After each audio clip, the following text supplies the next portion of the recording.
Mesdames et messieurs, bonsoir et soyez les bienvenus dans cette édition du journal des régions que nous démarrons par Parakou.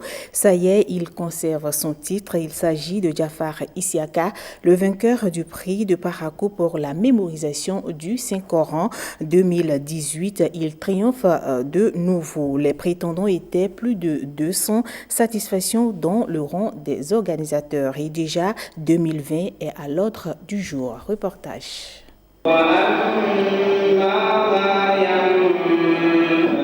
Et de deux pour le vainqueur de l'année dernière, imité mais jamais égalé.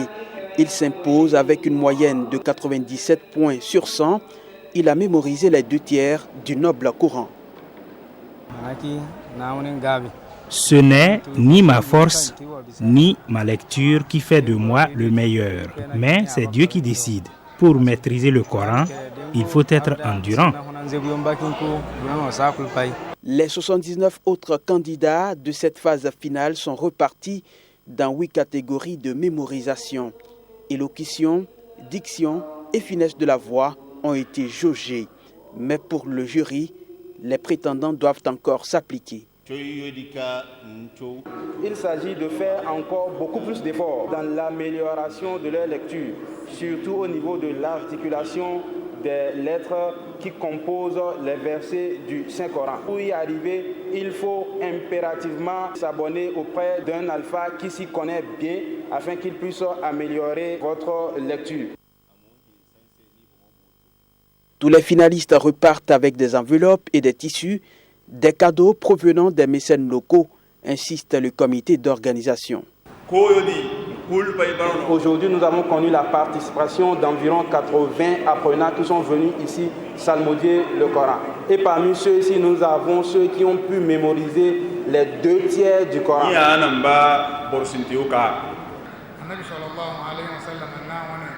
Le prophète sallallahu alayhi wa sallam a légué le Coran à nos pères. Ils nous l'ont légué. Si nous le délaissons, nous n'aurons aucun mérite.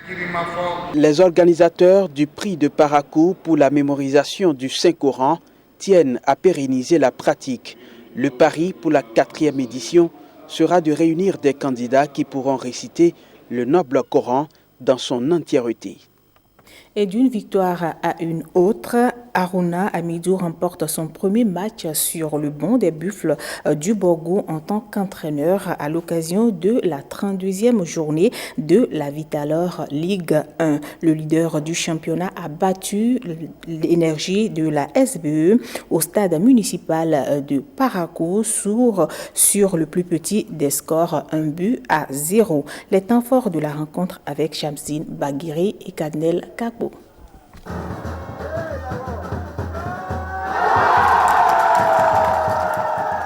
Le but sur coup franc de Seni Atikou à la 49e minute permet à Haruna Amidou de remporter son premier match sur le banc des Buffles. Le numéro 7 des locaux inscrit ainsi son 5e but sur coup de pied arrêté en championnat. Le secret, c'est le travail.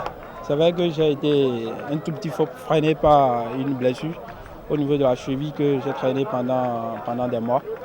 Et maintenant, c'est la reprise. Voilà, il faut travailler dur pour pouvoir rattraper les moments forts que j'avais commencé. Dans une rencontre âprement disputée, la défense d'énergie et son gardien de but Ludovic Alla empêchent les Buffles de porter l'estocade. Score final, 1-0 pour le club. Non, comme je l'ai dit au début, je crois qu'on est venu pour faire le résultat et on a fait ce qu'on devrait faire en première mi-temps, les contenus, et en seconde mi-temps, produit du jeu. Mais malheureusement, le but est survenu très tôt. Ça nous a permis de changer notre manière de jouer.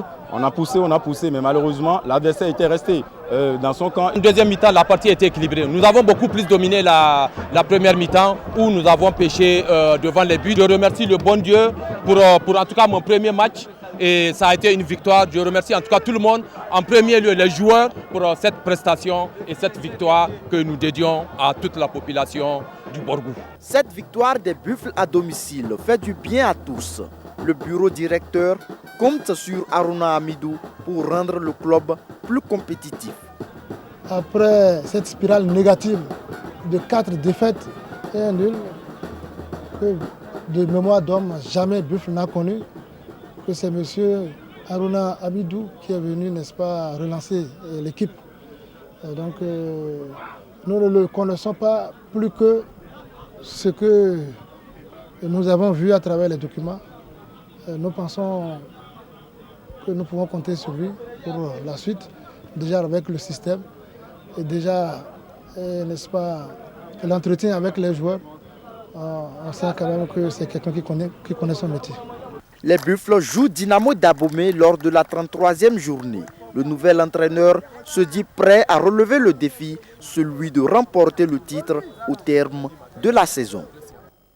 De Paraco, on se rend à Lokossa avec les responsables des centrales et confédérations syndicales et leaders syndicaux des structures décentralisées en conclave à Lokossa. Comment améliorer le niveau de connaissance de ces leaders syndicaux pour un syndicalisme de développement? Le séminaire atelier organisé à cet effet répond bien à cette interrogation. Les travaux ont été ouverts par Noël Chadaré, le président du comité de gestion des fonds des confédérations syndicales au Bénin. On fait le point. Sans stabilité politique, point d'action syndicale, encore moins de stratégie de développement. C'est à juste titre que Noël Chadaré, avec sa double casquette de secrétaire général du COSI Bénin et de président du comité de gestion des fonds des organisations syndicales COGEFOB, salue le retour de l'accalmie après les tensions post-électorales des législatives du 28 avril dernier au Bénin. Heureusement, depuis quelques jours, on assiste à une relative accalmie et nous espérons que les acteurs politiques se retrouveront très vite dans le cadre d'un dialogue politique inclusif pour définitivement redéfinir les bases d'une paix durable.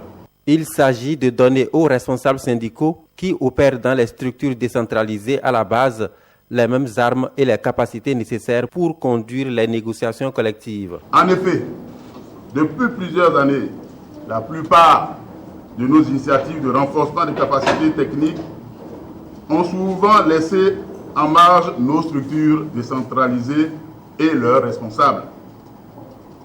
Une situation qui est parfois préjudiciable à la cohésion entre le sommet et la base et qui réduit l'efficacité de nos actions et de nos décisions. De façon spécifique, cet objectif global nous amènera à améliorer le niveau de connaissance des leaders syndicaux, des structures décentralisées, des centrales et des confédérations syndicales sur les terminologies et les fonctions syndicales. Appréhender les conséquences de la prolifération des syndicats au Bénin et identifier ensemble les approches de solutions adaptées. Enfin, mieux nous approprier les techniques de négociation à travers des exercices pratiques. Pour espérer atteindre chacun de ces objectifs spécifiques, il est prévu 4 modules qui seront développés au cours de ces assises. En somme, un programme alléchant qui à terme permet de rendre le mouvement syndical plus fort sur l'ensemble du territoire national. Et voilà qui referme cette édition, mesdames et messieurs. Merci de votre aimable attention. En attendant, bonne suite du programme sur l'ORTB.